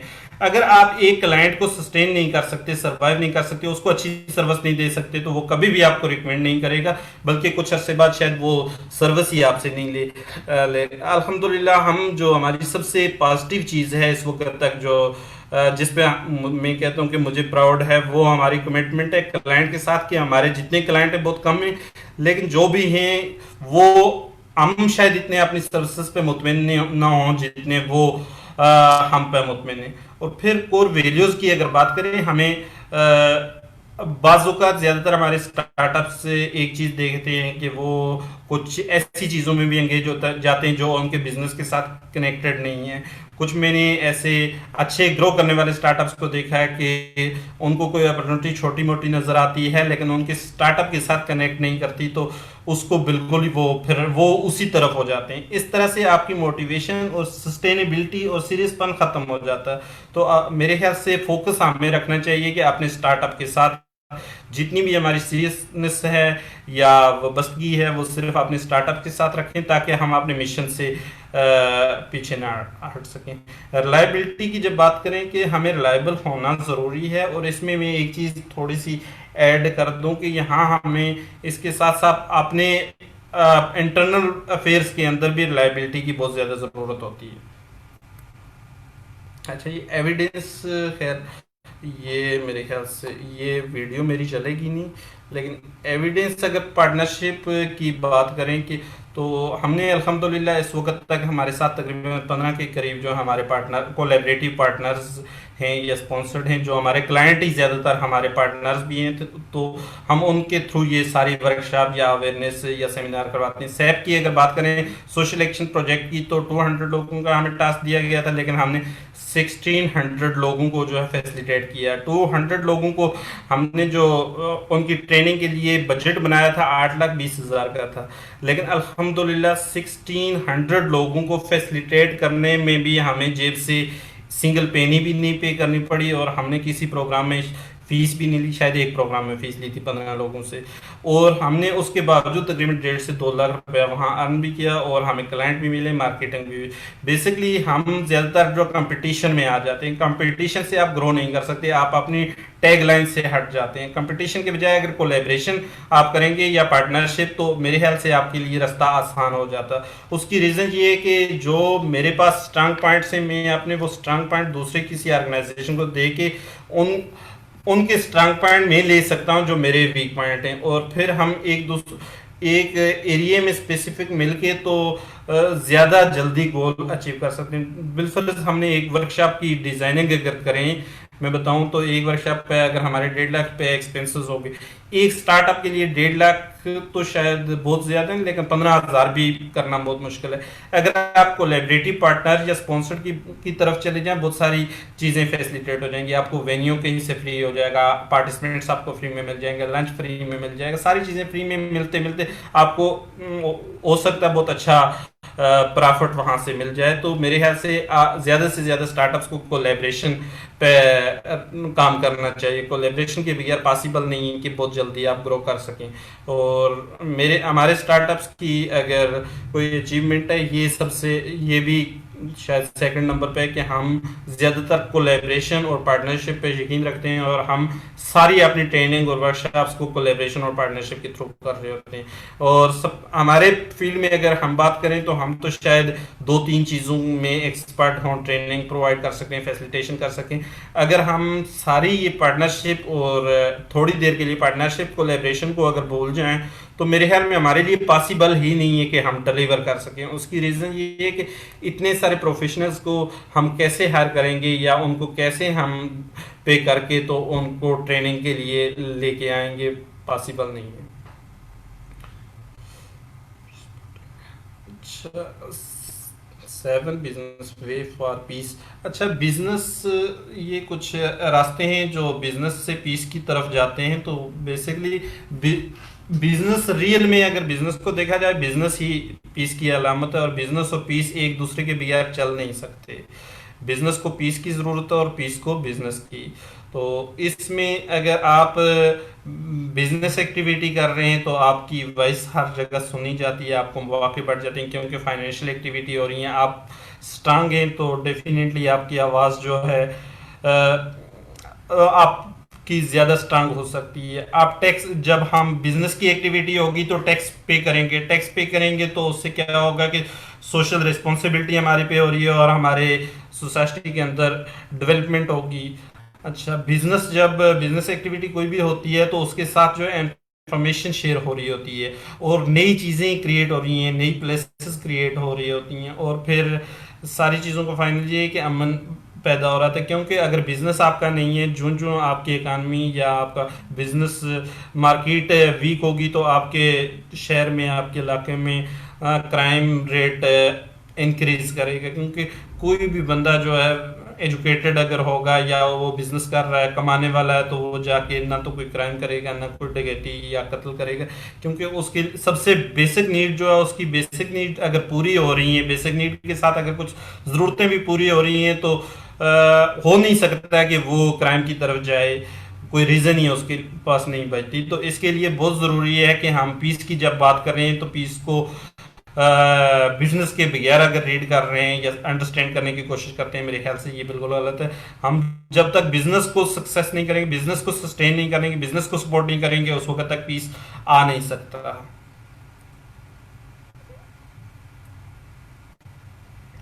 अच्छा, 360 सोशलाइज क्या करती है? अच्छा, हम बेसिकली जो है 9 to 5 की टाइमिंग के पे यकीन नहीं रखते। उसकी रीज़न स्पेशली मेल्स के लिए तो फिर इतना मसला नहीं, लेकिन हमारी फीमेल्स के लिए बहुत ज़्यादा प्रॉब्लम होती है कि वो 9 to 5 की जॉब कर सकें या काम कर सकें। और हमारे दोनों स्टार्टअप्स के अंदर मेजॉरिटी 95%, बल्कि मेरे अलावा शायद एक कोई मेल है हमारी दोनों टीम्स के अंदर, बाकी सारी की सारी फीमेल्स हैं। और हमारा जो एक्सपीरियंस रहा अपने, शायद हर ऑर्गेनाइजेशन का डिफरेंट होता होगा, लेकिन हमारे दोनों स्टार्टअप का एक्सपीरियंस ये रहा है कि मेल्स की निस्बत फीमेल जो है 100% ज़्यादा अच्छा काम डिलीवर करती हैं, रिस्पॉन्सिबिलिटी के साथ और बहुत ज़बरदस्त कमिटमेंट के साथ करती हैं। लेकिन उनके इशू जहाँ भी ये आता है, हमें भी ये इशू आता है कि वो टाइमिंग का इशू होता है, 9 to 5 भी वो नहीं दे सकती, वो उनके लिए टाइम की आपको फ्लेक्सिबिलिटी पैदा करने की ज़रूरत है। फिर हम न सिर्फ ये काम करते हैं बल्कि फीमेल्स के लिए एनवायरनमेंट वो क्रिएट करने की कोशिश करते हैं, और हम हमारे जो पार्टनर्स हैं उनसे करवाने की कोशिश भी करते हैं कि क्योंकि हम अगर सिर्फ ये बात करें कि उनको जॉब्स दे दी जाए या कोई, तो जो पहले से मेल, जहाँ बहुत ज़्यादा मेल्स की तादाद है तो वहाँ बहुत मुश्किल हो जाता है कि वहाँ फीमेल्स मैनेज कर सकें। हमारे एक क्लाइंट्स हैं, उनको हमने जब कहा, उनकी रिक्रूटमेंट ड्राइव हम कर रहे थे, उनको 6-7 लोग ज़रूरत थे, तो हमारे पास उस वक्त खुशकिस्मती कह लें या बदकिस्मती के, हमने जो रिक्रूटमेंट ड्राइव की पूरी, कोई उस क्राइटेरिया पे मेल कोई नहीं आ रहा था। हमने फीमेल रिकमेंड की, उन्होंने माजरत कर ली, और उसकी रीज़न ये थी कि हमारी ऑर्गेनाइजेशन का एनवायरनमेंट फीमेल के लिए सूटेबल नहीं है, सारे मेल्स हैं और वो उनके एथिक्स नहीं है, प्रोफेशनल लैंग्वेज नहीं है या कुछ नहीं। तो फिर हमने मोटिवेट उनको किया कि आप फ़िलहाल घर से काम लें, वो बहुत अच्छा काम करेंगे, या कोई हमने कन्विंस किया। तो खैर उन्होंने 2 फीमेल्स को हायर किया। आज जो है वो भी कहते हैं कि भाई वाकई बाबर आप ठीक कह रहे थे कि ये बहुत ज़्यादा बेहतर तरीके से काम दे सकते हैं। तो हमें वो एनवायरनमेंट की बहुत ज़्यादा ज़रूरत है और उनको फ्लेक्सिबिलिटी और रिलेक्सिबिलिटी दोनों चीज़ें देने की ज़रूरत है। फिर अगर कोई बंदा घर से काम कर रहा है, पूरा टास्क अपना डिलीवर कर रहा है, आईटी की का दौर है, तो फिर मेरे ख्याल से उसको मजबूर नहीं करना चाहिए कि वो ऑफिस आए। अच्छा, अगर नो जेंडर बायसेस की बात करें तो हमारे तो ज़ाती बिजनेस के अंदर इस तरह की कोई इशू है ही नहीं, लेकिन हम प्रमोट ये चीज़ ज़रूर करते हैं कि इस तरह की कोई चीज़ जेंडर की बेस पे नहीं होनी चाहिए। हमारे लिए, हमारे ऑर्गेनाइजेशन में इस वजह से नहीं है क्योंकि मेजॉरिटी फीमेल्स की है। तो हमारा जो टीम का या एनवायरनमेंट होता है, तो बेसिकली मेरे ख्याल से बहुत ज़्यादा ऑर्गेनाइजेशन वो एम्प्लॉय अपने आप को अंडरस्टैंड करते हैं। तो ये बेसिकली बहुत बड़ी प्रॉब्लम है कि आप फिर ना तो ग्रो कर सकते हैं, ना ही आपके अंदर जो है पीसफुल एनवायरनमेंट क्रिएट हो सकता है। पीसफुल एनवायरनमेंट के लिए आपके लिए ज़रूरी है कि आप अपनी ऑर्गेनाइजेशन में फैमिली कल्चर जो है क्रिएट करें और एक दूसरे की प्रॉब्लम्स को ना सिर्फ देखें बल्कि सॉर्ट आउट करने की कोशिश करें, एक दूसरे के इश्यूज़ को उसके बोलने से पहले अंडरस्टैंड करने की कोशिश करें। अच्छा, ये हम सारी चीज़ें कर कैसे सकते हैं? ये हमारे पास सबसे आसान तरीका ये है कि वर्कशॉप के थ्रू, ट्रेनिंग के थ्रू, अवेयरनेस सेशन के थ्रू हम कर सकते हैं। डिफरेंट यूनिवर्सिटीज़ के अंदर, टेक्निकल इंस्टीट्यूशन के अंदर, ऑर्गेनाइजेशन के अंदर कर सकते हैं। और अच्छा, हम जब वर्कशॉप ट्रेनिंग की बात करते हैं तो ज़्यादातर हमारे यहाँ होता है ये कि हमारी जितनी भी इस तरह की एक्टिविटी होती हैं हम वर्कशॉप के बाद भूल जाते हैं। हमारा कोई बहुत ज़्यादा सारे लोग होते हैं ट्रेनर, तो उनके नंबर शेयर नहीं होते, या अगर कॉल की जाए तो रिस्पॉन्स नहीं देते। हमारा अपना ये एक तरीकाकार है कि हम कोशिश करते हैं कि हमारे ट्रेनर्स वो हों जो उस वर्कशॉप, उस ट्रेनिंग प्रोग्राम के बाद लोगों को फैसिलिटेट कर सकते हैं 1 by 1। तो इस चीज़ की बहुत ज़्यादा ज़रूरत है कि जो ट्रेनर है तो वो ट्रेनिंग तो दे, वर्कशॉप कंडक्ट तो करे, लेकिन उसके बाद लोगों को फैसिलिटेट करे। क्योंकि अमूमन ये होता है कि जब आप सवाल बहुत कम वर्कशॉप के टॉपिक के हिसाब से लेके जा रहे होते हैं, ट्रेनर को जब सुनते हैं तो बहुत सारे सवाल ज़हन में होते हैं लेकिन वो बन नहीं पा रहे होते। तो वो उनको जब बनने के टाइम होता है, सोचने का, थिंकिंग का टाइम होता है, जिसको सवाल करते हैं, ट्रेनर ही अवेलेबल ना हो तो वो कैसे वो चीज़ सही डिलीवर होगी। तो इसके लिए बहुत ज़रूरी है कि ट्रेनर उसके बाद भी किसी न किसी तरह से अवेलेबल हो। अनएम्प्लॉयमेंट ये क्राइम को लीड करता है, जैसे कि मैंने पहले ही बताया। अच्छा, हम कैसे एम्प्लॉयमेंट को जनरेट कर सकते हैं? हमारे जितने भी सोशल एंटरप्राइजेस हैं या स्टार्टअप्स हैं, इनको अगर हमारे गवर्नमेंट के दायरे थोड़ा सा फैसिलिटेट करें तो डेफिनेटली, और कुछ हमारी ऑर्गेनाइजेशन जो यूथ पे काम कर रही है या एम्प्लॉयमेंट पे काम कर रही हैं, दायरे, डिपार्टमेंट्स, तो मेरे ख्याल से बहुत ज़्यादा हमारी एम्प्लॉयमेंट इंक्रीज हो सकती है। जिस तरह ह्यूमन रिसोर्स डेवलपमेंट है गवर्नमेंट का, या हमारा प्लानिंग कमीशन ऑफ पाकिस्तान है, उसको अभी तक हमारा प्लानिंग कमीशन जो है पुरानी स्ट्रेटजी को यूज़ कर रहा है, नई टेक्नोलॉजी, नई चीज़ें नहीं यूज़ कर रहा। इस वक्त मेरे जो कहा जा रहा है कि 10 साल के बाद शायद जो है 65 या 70% जॉब्स ख़त्म हो जाएंगी, और उनमें से शायद जो ख़त्म होंगे, जो लोग जाएंगे उनके में से 10% लोग वो रिटर्न होंगे जो आईटी को यूज़ करना किसी न किसी तरह से जानते होंगे। तो उसके लिए हमारे प्लानिंग कमीशन को या हमारे इदारों को काम करने की ज़रूरत है कि किस तरह से उनकी जॉब्स को सिक्योर किया जा सके और किस तरह से नई जॉब्स इंक्रीज की जा सकती। जिस तरह क्रीम्स है, बाइकिया, या इस तरह के नए स्टार्टअप्स हैं जो पिछले 3 साल के अंदर बहुत सारे स्टार्टअप्स हैं जिन्होंने हज़ारों की तादाद में लोगों को रोज़गार प्रोवाइड किया है। तो इनके लिए भी बदकिस्मती से गवर्नमेंट बाज़-औक़ात मुश्किलात पेश करने की, गवर्नमेंट के दायरे इंफरादी हैसियत से या किसी भी हैसियत से मुश्किलात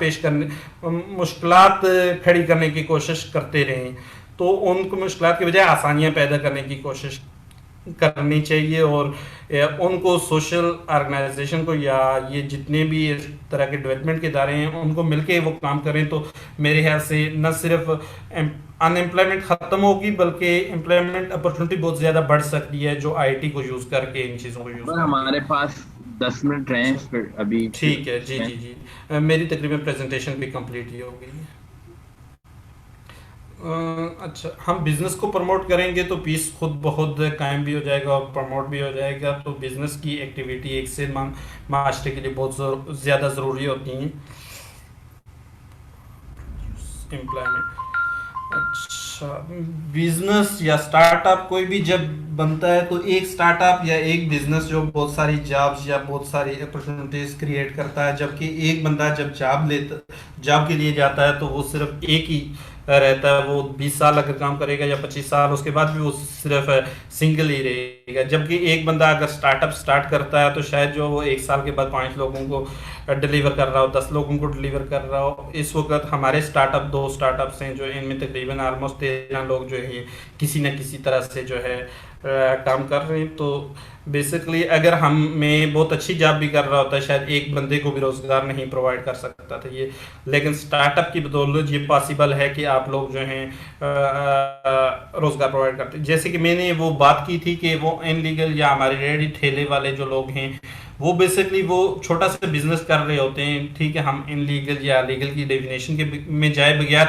वो लोग अगर 5-5, 10-10 लोगों का आप जाएं चना चाट खाने के लिए जाएं, बर्गर खाने के लिए जाएं, शवारमा खाने के साथ जाएं, उनके साथ 3-3, 4-4 लोग काम कर रहे होते हैं, उन लोगों को सपोर्ट कर रहे हैं, वो उन लोगों को जॉब दे रहे हैं। मतलब ये कि एक ठेले वाला या एक छाबड़ी वाला 4 लोगों की नहीं 4 फैमिलियों को सपोर्ट कर रहा है। तो फिर मेरे ख्याल से जॉब्स के बजाय जो स्टार्टअप्स का कल्चर या इसका बहुत ज़्यादा प्रमोट करने की ज़रूरत है, लेकिन उसके साथ हम बिल्कुल उसके किरदार को भी बिल्कुल दूर नहीं कर सकते क्योंकि स्टार्टअप्स या जितने बिजनेस हैं तो वो एम्प्लॉय के बगैर भी शायद नामुमकिन हैं। ये फिर वही बात आ गई कि हम SDGs के 8 गोल पे काम कर चुके हैं, इनको काफ़ी मैं तफसील से बयान कर चुका हूँ। अच्छा, डिटरमेंट फॉर क्राइम्स, अच्छा, लो इनकम क्राइम को क्राइम की तरफ लेके जाती है। डिस्प्लेसमेंट्स, वर्क प्लेस प्रेशर्स, अक्सर ऐसा होता है कि हमारे कारपोरेट सेक्टर में या सेट कल्चर के हम जो ऑर्गेनाइजेशन है वहाँ वर्कलोड बहुत ज़्यादा होता है। पिछले 6 महीने के अंदर बहुत सारा आपने सुना होगा मेरे ख्याल में कोरोना वायरस के इशू से पहले कि बहुत सारे ब्रांच मैनेजर्स ने खुदकशियाँ की। उसकी रीज़न क्या थी कि उनको टारगेट इतने हाई दिए गए कि जिसकी वजह से उनके पास कोई चारा नहीं था कि या तो वो घर बैठ जाएँ या खुदकशी कर लें। तो इस तरह के वजह से जो है भी बदअमनी क्रिएट होती हैं। यकीन कुछ लोगों ने खुदकशियाँ की, यकीन कुछ लोगों ने क्राइम भी किए होंगे, कुछ लोगों ने अपने घर के अंदर या अपने माहौल के अंदर भी जो है प्रॉब्लम क्रिएट ज़रूर की होंगी। तो अभी कल परसों ही का एक केस है, मैंने खुद देखा, एक पुलिस वाला आके ड्राई फ्रूट की रेडी थी, उससे जो आके मिन्नत करके जो रिश्वत के तौर पे नहीं, इसलिए कि यार मेरे पास कुछ खाने के लिए मैं 2 दिन से भूखा हूँ, ड्यूटी दे रहा हूँ, 100 रुपया लेके गया। तो आप यकीन जाने कि इस तरह के इतने बुरे हालात किस वजह से होते हैं, ये प्रेशर की वजह से। और फिर यकीनन हमारा पुलिस का डिपार्टमेंट, हम कहते हैं कि रिश्वत लेते हैं, ये करते हैं, वो करते हैं, हम क्यों भूल जाते हैं कि यार वो भी हमारी तरह इंसान है, वो भी फैमिली रखते हैं, उनका भी घर है। और सबसे बड़ी बात ये कि वो भी 8 घंटे के बजाय अगर 18 घंटे जॉब कर रहे हैं, ड्यूटी कर रहे हैं, तो उनकी भी ज़रूरतें कुछ, उनको फिर जो है उनका दायरा डिलीवर नहीं करता ये चीज़ें। तो इस पे भी मेरे ख्याल से जो है जहाँ हमारे लॉ एनफोर्समेंट के वो दायरे जिनको हम बहुत बुरा समझते हैं, उनके बारे में हमारी ये राय कायम है कि वो बहुत सही करें या उनको सही करें। उससे पहले हमें ज़रूरत है उन दारों के सिस्टम की कि उन दायरे के एम्प्लॉय हैं, जो स्टाफ मेंबर्स हैं, उनके लिए भी आसानियां पैदा हों ताकि वो इस तरह की चीज़ों के नज़दीक नहीं जाएं। ये एक नीचे पिक्चर नज़र आ रही होगी आपको, ये कल परसों की इस तरह की काफ़ी सारी कराची में और भी पिक्चर्स वायरल हुई हैं। तो इस तरह की प्रॉब्लम्स हैं। अच्छा, कोई कांटेक्ट करना चाहे तो मेरा ये नंबर है, और क्वेश्चन अगर किसी का कोई हो तो जी, किसी का क्वेश्चन हो तो मेरे पास क्वेश्चन हमारे वहाँ फेसबुक पे भी कोई क्वेश्चन आया हुआ है सर, अगर मुझे पढ़ के बता देंगे तो बहुत मेहरबानी होगी। मेरे पास स्क्रीन पे शायद वो मेरी स्क्रीन थोड़ी सी डिस्टर्ब है, तो जी जी, कोई बात। मैं ऑनलाइन भी देख लेता हूँ। तो ये बताइएगा बाबर के अब आपने ये सारा अपने अपना जर्नी भी बताई, चीजें भी बताई, बड़ी मैटर ऑफ फैक्ट। मैं आज एक मैं क्लास में था, अ, अपने ग्रेनिच यूनिवर्सिटी की एक क्लास थी जो जूम से ही हो रही थी। तो वहां उन्होंने बहुत एक रियल सवाल मुझसे पूछा, जो सच्ची बात है आप ज्यादा अहल हैं उसका जवाब देने में मेरे मुकाबले में। ये जो आपने तमाम बिजनेस बताए, स्मॉल एंटरप्राइजेस, खास तौर पे जो रोड पे हैं, जो ठेला लगा रहे हैं या जिनकी छोटी दुकान हो गई है, ये क्या करें अभी, ये जो पोस्ट कोविड 19 सिचुएशन उसके बाद की और ड्यूरिंग कोविड 19, ये कोरोना में ये लोग क्या करें, सर इनको क्या इन करना लोगों के चाहिए लिए था? इस आपने वक्त, तो डिजिटल स्किल्स सीखी भी हैं। जी जी, इस वक्त अगर ये प्रॉब्लम, इस प्रॉब्लम की बात करें कि लाइव एग्जांपल मेरे पास ये है कि मेरा जो फास्ट फूड का सेटअप भी है यहाँ, तो थोड़ी देर पहले, 2 घंटे पहले मेरे अब्बू को उठा के पुलिस वाले लेके गए थे। वो इस वजह से कि हमने भी अपना ओहो। स्टाफ सेटअप खोला हुआ था। हालांकि लॉ के अंदर ये बिल्कुल वाजे लिखा हुआ है कोई भी खाने पीने की चीज़ खुली रहेगी, लेकिन वो अपने पॉइंट पे या अपनी शॉप के अंदर बैठा के लोगों को सर्व ठीक है। नहीं कर सकती, पार्सल में प्रोवाइड कर सकती है। तो इनके लिए बहुत बड़ी वाकई प्रॉब्लम है।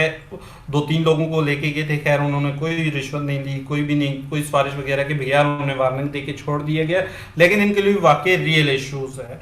एक तो सबसे बड़ा मसला ये है कि ज़्यादातर बहुत सारे, तकरीबन 70% के करीब ऐसे लोग हैं कि वो सरवाइव कर सकते हैं। कुछ लोग इस तरह के प्रॉब्लम हैं, उन्होंने हमेशा से इस तरह के हालात के लिए अपना बजट रखा होता है, क्योंकि उनको नॉर्मल ये इश्यूज तो अब क्रिएट हुआ, उन्होंने उनके साथ नॉर्मल भी इशू होते हैं, कभी केएमसी वाले, कभी डीएमसी वाले, कभी कंटोनमेंट वाले वो इशू क्रिएट करते हैं।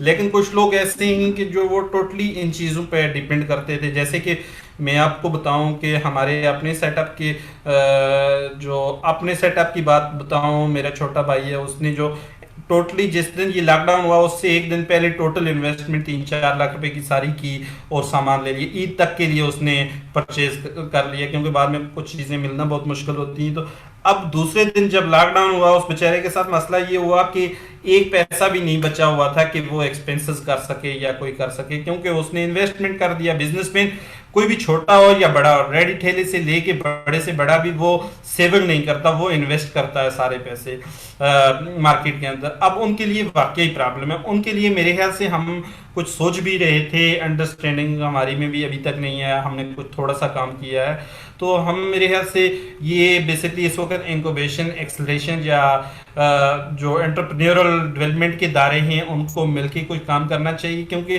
रेडी वालों की, ठेले वालों की या स्टॉल वालों की या छोटी शॉप से जिनमें 1 से 5 लोग काम करते हैं, उनकी सपोर्ट के लिए इस वक्त कोई इस तरह का प्रोग्राम लॉन्च करना चाहिए, क्योंकि वो इस वक्त तो डेस्कटॉप में किसी न किसी तरह से अपना सिस्टम गुजार लेंगे। लेकिन जो ही ये सिस्टम खत्म होगा, जब जिस दिन ये लॉकडाउन की सिचुएशन खत्म होगी, उनको बिजनेस स्टार्ट करना। अब वो बेचारे दार लेके भी पैसे उठा लिए होंगे, जो उनके पास इन्वेस्टमेंट से बचे हुए थे, उस डे की सेल थी या कोई, वो पैसे भी वो खत्म कर चुके। अब खत्म करने के बाद उनके पास नहीं है, उस दिन उनके पास बिजनेस रन करने के लिए कैपिटल नहीं होगा। कैपिटल का मेरा मतलब शायद ये सारे अकाउंटिंग और फाइनेंस के ना हो। कैपिटल का मतलब ये है कि वो जो अमाउंट आपको सुबह अपने बिजनेस में स्टार्ट करनी, जिससे आपका बिजनेस ऑपरेट होता है, वो अमाउंट उनके पास नहीं होगी। तो उस अमाउंट के लिए जो है ज़रूरी है कि हम इस तरह के इदारे कोई मिल के काम करें, और उनको न सिर्फ मिल के काम करें बल्कि उन तक जो हम पहुँचें भी। पहुँचने के लिए बहुत आसान है कि आप अगर किसी भी मार्केट के यूनियन के सदर के साथ या सेक्रेटरी के साथ या कोई भी यूनियन के लोग हैं वहाँ, उनके पास उनको सिर्फ मिले, जाके बता दें कि यहाँ रेडी वाले या ठेले वाले कितने थे, या आपके पास जो इस तरह के लोग जो 5 लोगों से 3 लोगों से नीचे के काम करते थे या सेल्फ एम्प्लॉयड थे, तो वो आपको बहुत आसानी के साथ बता देंगे और फौरन ये हेल्प हो सकती है। तो हम बिल्कुल मोस्ट वेलकम भी करेंगे। बिल्कुल कोई भी ऑर्गेनाइजेशन, कोई भी दायरा काम करना चाहे तो हमारी तमाम तरह एनर्जी जो है इस काम के लिए रेडी होगी। बिल्कुल जबरदस्त। चलें, बहुत शुक्रिया, थैंक यू बाबर। और बहुत अच्छा रहा थैंक यू आपके सर। साथ सेशन। आपकी बड़ी मोटिवेटिंग स्टोरी है और आप की बड़ी इंस्पायरिंग स्टोरी है कि इंसान जो है वो जब सही मानों में ठान ले कि उसे कुछ अच्छा करना है, उसे कुछ आगे बढ़ना है, तो जी सर। वो आगे अच्छा, बढ़ता है। मैं 2-3 दिन पहले बात भी आपसे करना चाह रहा था लेकिन नहीं, पॉसिबल नहीं हो थी, तो मैं इसी इशू के बारे में थोड़ी सी गाइडलाइंस के लिए चाह रहा था। लेकिन हमारा बिल्कुल इस तरह का हम पिछले 15-20 दिन से काम कर रहे हैं कि क्योंकि उस वक्त तक तो हम कुछ नहीं कर सकते। अगर राशन ड्राइव करनी है तो सब ने, तो फिर दूसरा काम कौन करेगा? इसको एक ही अभी तो हम नहीं कर सकते। ऑफलाइन होके जी आपसे जी बात बिल्कुल। करता हूँ, कॉल करते ठीक हैं। है, और thank you. Thank you sir. जबरदस्त रहा। थैंक यू एवरीवन खुदा फॉर द हाफिज। KPL talks. खुदा हाफिज एवरीवन। खुदा हाफिज। Thank thank you you thank you all attending. Participants.